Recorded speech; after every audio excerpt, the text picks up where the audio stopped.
কোরআন শরীফ যারা তেলাওয়াত করে আল্লাহ পাক তাদের রোগের সেবা আল্লাহ পাক তাদেরকে প্রদান করেন।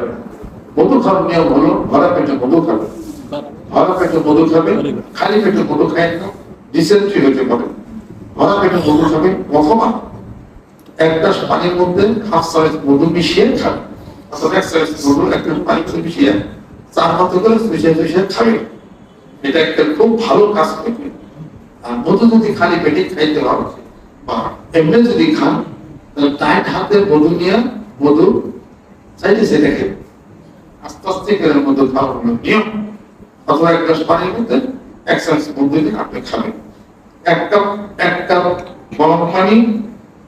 গরম পানি, একটা কাগজি লেবুর রস, 2 চামচ আদার রস, হাফ চামচ মধু 4 মতো করে গরম করে 1 কাপ যদি দৈনিক একবার করে খান, আশা করি 12 বছরের মধ্যে কোনো রাত দেখা যাবে না ইনশাআল্লাহ।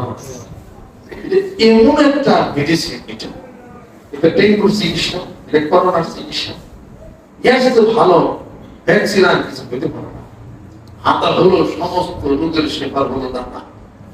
আদা সকালে উঠন, কাঁচা আদা, নাম হলো আদা। আদার মধ্যে এমন কিছু গুণ আছে, বেশি সে আদা পরিবেশন করবে রান্না জান্নাত থেকে।